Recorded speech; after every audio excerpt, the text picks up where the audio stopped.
ማንቸስተር ሲቲ እንግዲህ በታሪክ ተሰምቶ የማይታወቅ ከ40 እስከ 60 ፖይንት ወይም ደግሞ እስከ 60 ነጥብ ድረስ ሊቀነስባቸው ይችላል። ይህም እንግዲህ ማንቸስተር ሲቲ በቀረበበት 115 የሆኑ ቻርጆች ወይም ደግሞ 115 ክሶች ምክንያት ሁላችሁም ይህንን ቪዲዮ አካውንቴንም ብዙ ጊዜ ኮፒ ሊንክ አድርጉት፣ እንደዚህ ኤንጌጅመንቱን አስተካክሉ እና ማንቸስተር ሲቲ ነጥብ የሚቀነስበት እንግዲህ ግልቲ ሆኖ ከተገኘ ወይም ደግሞ ጥፋተኛ ሆኖ ከተገኘ እና ይህ ክስ ከፋይናንሻል ብሪችስ ጋር ተያይዞ ከ2009 እስከ 2018 ማንቸስተር ሲቲ ጥፋተኛ ይሆናል ተብሎ እንዳልኳችሁም ከ40 እስከ 60 ነጥብ ሊቀነስበት ይችላል ጥፋተኛ ሆኖ ከተገኘ። 12 ሳምንት አካባቢ የፈጀ ፕሮሰስ ነበር። ኢንዲፔንደንት የሆነ ኮሚሽን ነበር ያጣራው። ነገር ግን እስካሁን ድረስ ምንም ኮንክሉዥን አልሰጠም ወይም ደግሞ ለፐብሊኩ አላሰው። ማንቸስተር ሲቲ ያው ይሄን ነገር እንዳልፈጸሙ ተናግሯል። እናም ኮንፊደንት ናቸው ክሊር እንደሚደረጉ ወይም ደግሞ ነጻ እንደሚባሉ። እናም በወቅቱ እየወጡ ባሉ መረጃዎች መሰረት ወደ 500 ሺህ አካባቢ የሚደርሱ ፒስስ ኦፍ ኤቪደንስ ወይም ደግሞ መረጃዎች ወጥተው ነበረ ቀርበው ነበር። እናም ማንቸስተር ሲቲ በዚህ ጥፋተኛ ሆኖ የሚገኝ ከሆነ 60 ነጥብ አካባቢ ይቀነስበታል። እናም ወደ ኢኤፍኤል ወይም ደግሞ ወደ ታችኛው ዲቪዥን ሁላ ሊሸራተት ይችላል፣ ሊወርድ ይችላል እየተባለ እንደ ዘገባዎች ከሆነ ፕሪሚየር ሊጉ ማንቸስተር ሲቲን ወደ ሊግ 1 ወይም ደግሞ ሊግ 2 ሬሌጌት ማድረግ አይችልም። ምክንያቱም የኢኤፍኤል ዲሲዥን ነው የሚሆነው ያኛው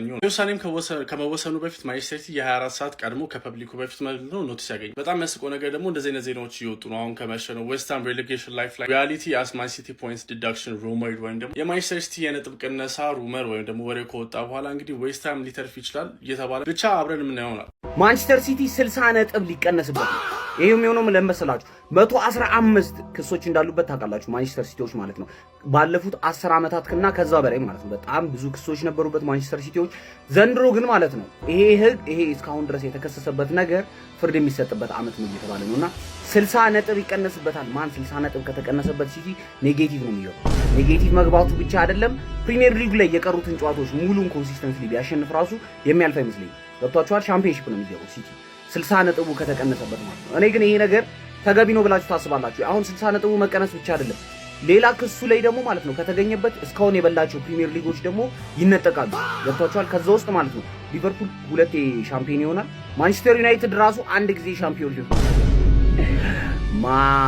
ማንቸስተር ሲቲዎች በጣም ከባድ ኬዝ ውስጥ ነው ያሉት ማለት ነው። ይሄ ነገር ህጋዊ ሆኖ ከተገኘና 60 ነጥቡ የሚቀነስበት ከሆነ በጣም ከባድ ነው። አረ ጉድ ነው! ምንድነው የተሰማ ያለው? ሲቲ ነጥብ ሊቀነስበት ነው፣ አርሰናልም ዋንጫ ሊበላ ነው። ጉዳዩም እንደሆነ ግልጽ አድርጌ ልንገራችሁ። በአሁኑ ሰዓት አንዳንድ ሚዲያዎች እየወጡ ባለ መረጃ ሲቲ ነጥብ ሊቀነስበት ነው ማለትም ወደ 60 ምናምን ነጥብ ሊቀነስበት ነው። 115 ክሶች አሉ።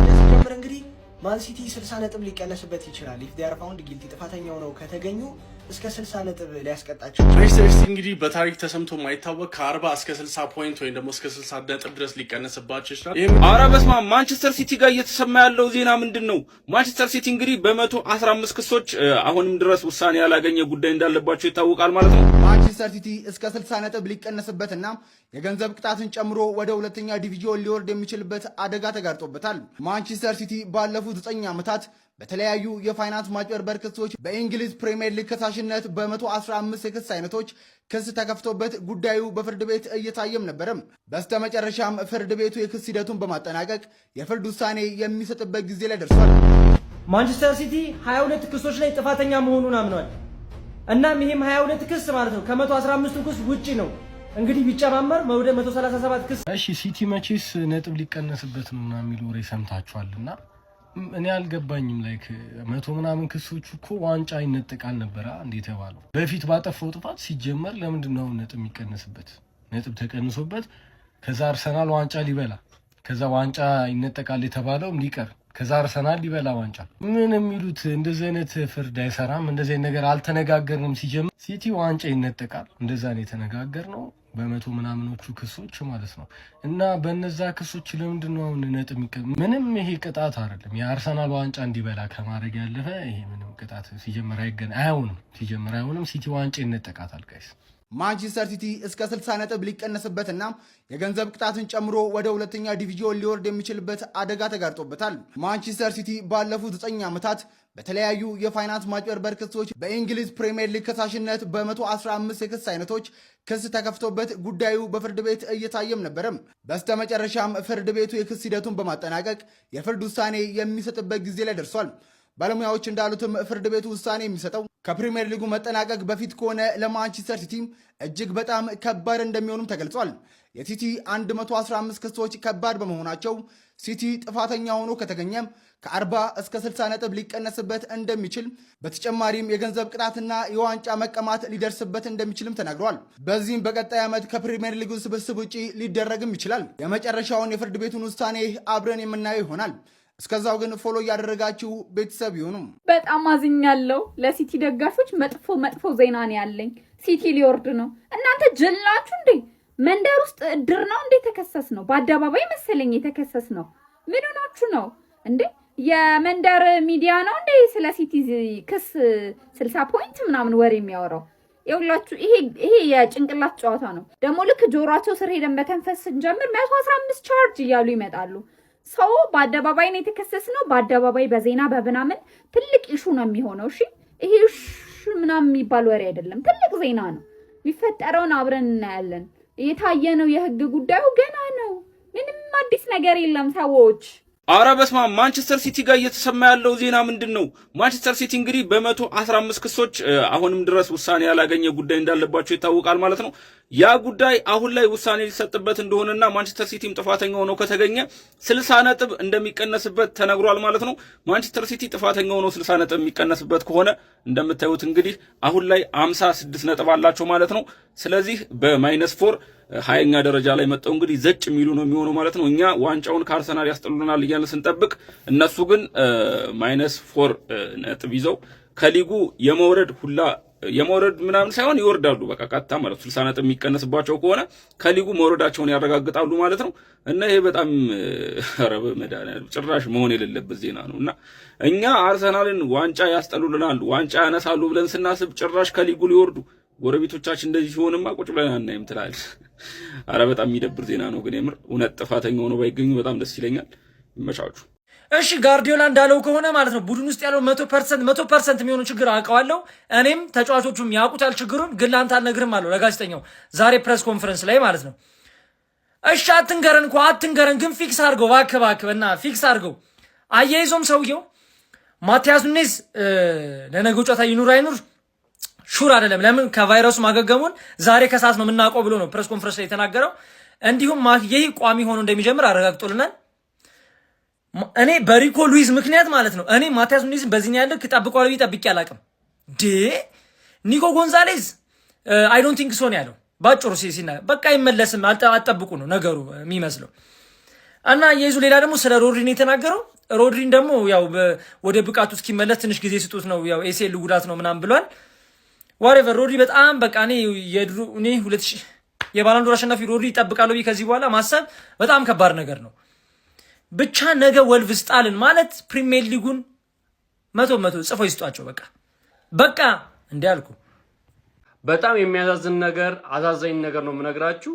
የሲቲ ፋሚሊ በሙሉ ለተፈጠረው ለሆነው ነገር በጣም እናዝናለን። ነገሮች ይሆናሉ ይፈጠራሉ ብለን አልጠበቅንም ነበር። 115ኛ ክሳችን እኛ ላይ የነበረው ክስ እውነት ሆኖ ስለተገኘ ሲቲ 20ኛው ደረጃውን ይዞ በ4 ኔጌቲቭ እንግዲህ 20ኛው ደረጃውን ይዞ ይገኛል ብሎ ወሬው ነጋሪው ነግሮናል። እኛ ግን የምናውቀው 2ኛ ላይ ነን። ሁሌም ግንቦት ሊደርስ ሲል ሁሌ እቺ ወሬ ትመጣለች።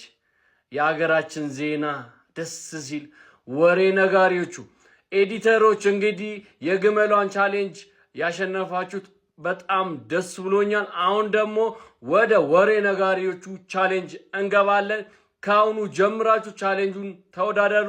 እንግዲህ አብዛኞቻችሁ እየጠየቃችሁኝ ነበረ። ያገኘኋቸውን መረጃዎች በአጭሩ እንመልከት። እናንተ ደግሞ ኮፒ ሊንክ እንዲሁም ደግሞ ፎሎና ላይክ እያደረጋችሁ እስከ መጨረሻው እንድትከታተሉ ጋብዛችኋለሁ። በመጀመሪያም ስለዚህ ጉዳይ በደንብ መወራት የጀመረው በትላንትናው ዕለት እንግዲህ የፉትቦል ፋይናንስ ኤክስፐርት የሆነው ኬረን ማጓየር ዘኦቨርላፕ ፕሮግራም ላይ ቀርቦ ስለ ጉዳዩ አንስቶ ነበረ። እሱም እንደተናገረው ከሆነ ማንቸስተር ሲቲዎች ጥፋተኛ ሆነው ከተገኙ ከ40 እስከ 60 ነጥብ ሊቀነስባቸው ይችላል ብሎ ተናግሮ ነበረ። ኬረን ማጓየርም ጨምሮ እንደተናገረው ከሆነ በዚህ ጉዳይ ላይ ውሳኔ ለማግኘት ቢያንስ ከዚህ በኋላ ወራቶችን መጠበቅ ይኖርብናል ብሎ ተናግሯል። ይህኛው ጉዳይ እንግዲህ ከ2024 ጀምሮ በደንብ ስንሰማው የነበረ ነገር ነው። አምና ብቻ ነው ስለዚህ ጉዳይ በደንብ ያልሰማ ነው። አሁን ላይ ደግሞ በደንብ እየተወራ ይገኛል። ነገር ግን እኔ እንዳገኟቸው መረጃዎች መሰረት ከዚህ በኋላ ቢያንስ ለ6 ወር ያህል ምንም ማለት ውሳኔ እንደማይተላለፍ የሚያሳዩ መረጃዎች ወጥተዋል። ስለዚህ አሁን ላይ ባሉት መረጃዎች መሰረት ኬረን ማጓየር በጉዳዩ ላይ ኤክስፐርት ስለሆነ ግምቱን ያስቀመጠው ምናልባትም ሲቲዎች ጥፋተኛውን የሚገኙ ከሆነ ከ40 እስከ 60 ነጥብ ሊቀነስባቸው ይችላል ብሎ ነው ግምቱን ያስቀመጠው። ማጓየርም እንደተናገረው ከሆነ ይሄ ጉዳይ ለወራቶች እንደሚቀጥል ተናግሯል። አሁን ላይ ባሉ መረጃዎች መሰረት ደግሞ ከዚህ በኋላ በዚህ ጉዳይ ላይ ውሳኔ ለመስማት ቢያንስ 6 ወር መጠበቅ ይኖርብናል። ስለዚህ በቅርብ ጊዜ ውስጥ ውሳኔ የሚሰጥበት ጉዳይ ስላልሆነ በዚህ ጉዳይ ላይ ጊዜ ማጥፋት የሚያስፈልግ አይመስለኝም። አዳዲስ የሚወጡ መረጃዎች ካሉ ይዤላችሁ መጣ ይሆናል። ለጊዜው ግን ይህንን ጉዳይ ብንረሳው የሚሻል ይመስለኛል። የእናንተን ሀሳብ ደግሞ ኮሜንት ሴክሽን ላይ ያስቀምጡልኝ። ኮፒ ሊንክ እንዲሁም ደግሞ ላይክ እና ፎሎ ማድረግ እንዳይረሳ። እሺ ሰሞኑን ሲቲ ዋንጫ የሚበላ ስለመሰለና በጣም አሪፍ ስለሆነ ስለ ክሱ መነሳት ጀምሯል። ሲቲዝንስ አንድ ነገር እንድታቁም ብፈልገው የእንግሊዝ ኤፍኤ ለሲቲ ጠላቱ ነው። አርሰናል ዋንጫ እንዲበላ የማያርጉ ጥረት የለም። ሁሉም የሜዳ ላይ ውሳኔ ለአርሰናል ዳኛ እንዴት እንደሚያግዘው አይታቸዋል። ሲቲን ደግሞ ምን አይነት እንደሚጎዱት አይታቸዋል። አሁን ደግሞ ዋናውና ሲቲን ማዘናጊያ ሲቲን ማሸማቀቂያ ክሱን ይዞት መጥቷል። ለምን ሲቲ ዋንጫ ሊበላ መስሏል። አምና ሲቲ እንደዛ ሲንኮታኮት ሲበላሽ አንድ ነገር ስለ ክሱ አልተነሳም። ዘንድሮ ራሱ እስከ ግማሽ ሲዝን ድረስ ሲቲ ዋንጫ የሚበላ ስላልመሰለ ጭራሽ አልተነሳም።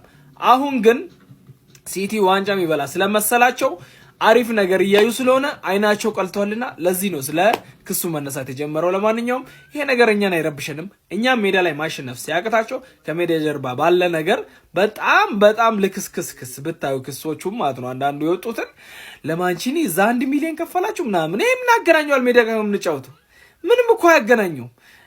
ደሞዝ እንትን ወስዳችሁ ከዛን በዛ ያሉበት የአረብ ሀገር ወስዶ ምናምን ደሞዝ ከፈልቱ በጣም ሼም እኮ እና ለማንኛውም እኛን ይሄ ነገር አይረብሸንም። ይሄ ገናና ክለብ በዚህ አይረበሽም። እኛ ክለባችንን በደንብ እናውቀዋለን። ምንም ነገር ደግሞ እኛን አውሮፓ ሻምፒዮንስ ሊግ ሞክሯል እኮ 2 ዓመት ቀጥቶን ነበር ታስታውሳላችሁ። ግን ውሸት ስለሆነ በዛው ነው። ይሄም ውሸት ነው። አንድ እውነተኛ ክስ የሌለበትም። ይሄም ይፈርሳል ነው የምላችሁ። ካሞን ሲቲ ካሞን ሲቲዘን ምንም እንዳይመስላችሁ። ክለባችን ይለያል ነው የምላችሁ። ማን ሲቲ 60 ነጥብ ሊቀነስበት ነው እና ሜቢ ከሊጉ የመውረድ ጋሬጣ ከፊቱ ይጠብቀዋል ምናምን። በሌላ አማርኛ በቻይንኛ ምን ማለት ነው? አርሰናል ሊጉን ችሎ አይደለም የሚበለው ሲቲ አይወርዳትም፣ አይቀነስበትም። ይሄንን ቪዲዮ በደንብ ኮፒ ሊንክ ሪፖስት እያደረጋችሁ ለሰፊ አርሰናል ደጋፊ እንዲዳረስ ማድረግ እንዳትረሱ፣ እንዲሁም ፎሎ አድርጉኝ እሺ። በተጨማሪም የእናንተን ሀሳብ አስተያየት ኮመንት ላይ እፈልጋለሁ። በደንብ ኮፒ ሊንክ እርገጡት። ይሄን ቪዲዮ ካቻምናም እንዲህ ሲወራ ነበራል የምታስታውሱ ከሆነ ካቻምና በቃ ሲቲ ሊቀነስበት ነው ምናምን ነጥብ 110 ምናምን ክስ አለበት ምናምን ሁሉንም አሸንፎ ነው የተወጣው። ልክ አርሰናል የዋንጫ ግስጋሴውን ማሳመር ሲጀምር ይሄ ርዕስ እንደ አዲስ ተከፍቶ 60 ፖይንት ሆነ። የራሳችሁ ጉዳይ፣ አይቀነሳትም፣ ሊጉ ላይ ይቆያታል። አርሰናልም ሲቲን በልጦ በደንብ አሳምኖ ሊጉን ያነሳል። እንዲያነቀል ደውና አይመቸንም። እኛ ተቀነሰም አልተቀነሰም ከሊጉ ወረደም አልወረደም አርሰናል በዚህ ውድድር ዓመት ችሎ ነው የሊጉን ዋንጫ የሚበለው እና ደግሞ ፖይንት ይቀነስበታል ምናምን ሲባል እየተደሳሰታችሁ ያላችሁ አርሰናል ደጋፊዎች ካላችሁ በጣም ታሳፍራላችሁ። የምር አንደኛ ማለት ነው እርግጠኛው እንጂ የምነግራችሁ እንደዚህ አይነት የሆነ ውይይቶች፣ ክርክሮች ምናምን በክለቦች አሸናፊነት ነው የሚጠናቀቁ ብዙ ጊዜ ስፔሻሊ የእንግሊዝ ሊግ ለማን ሲቲ ማለት ነው። ቁም ነገር ነው ሞራችሁ ይቀነሳል ምናምን የሚለውን ተስፋ እርሱት። እኔ ይሆናል ብዬ አላምንም። አንደኛ የተረጋገጠ ነገር የለም እስካሁን። ሁለተኛ ነገር ደግሞ ክለቡ ማን ሲቲ ነው። ሶስተኛ ነገር ደግሞ እንደው ተቀነሰ እንኳን ቢባል 60 ፖይንት እንትኑ ነው ይላችሁ ይቀነሳል የተባለው ጣሪያ ሊሚቱ ነው እንጂ 5 ፖይንት ሊሆን ይችላል 10 ፖይንት ሊሆን ይችላል። የተወሰነ ነገር የለም። ኦልሬዲ ክሱ ተጠናቋል። የዳኞች ውሳኔ ነው የሚጠበቀው ተብሏል። ግን እኔ እንጃ ነፃ ሆኖ ያልፋል ብዬ ነው እንጂ ማሰበው የሆነ የነጥብ ቅነሳ ይኖርበታል ብዬ አላስብም። እንደው ቢሆን እንኳን እኔ አምኜ መቀበል አልፈልግም። ችለን ነው መብላት ያለብን በዘንድሮ የውድድር ዓመትማ። እንዴ ምንድነው ጣጣው? እኛ ዋንጫ ልንበላ ስንል አርሰናል የሆነ አዲስ ነገር በቃ ክለቡ ላይ ሲታይ በቃ የሆነ ጣጣ ይመጣል አይደል? እንዳልቻለ እሱ ችሎ ሳይሆን ጠንካራ ሆኖ ሳይሆን የሆነ ሲቹዌሽን ተመቻችቶለት ነው ያነሳው ዋንጫ እንዲባል ኦር የሆነ ነገር። ለምንድን ነው ሁሌ ግን ጥያቄ ነው የሚሆንብኝ የምር። ይሄን ክስ ያቀረባችሁ ሰዎች ማለት ነው ክብራችሁን ጠብቁ። የዛሬ ዓመት ቢያንስ ይከሰስ፣ የዛሬ ዓመት ይቀጣ። ዘንድሮ ለምሮ የሚሆነው አይሆናትም። ሲቀጥል 60 ነጥብ ተቀነሰ ማለት አሁን ሲቲ 56 ነው ያለው አይደል? ምን ማለት ነው? ኔጌቲቭ 4 ነጥብ ተብሎ ሊቀመጥ ነው። ምን አይነት አረኒ ጃኒ እንዴት ሊያደርጉ እንዳሰቡ አላ ብቻ ግን አይቀነሳትም።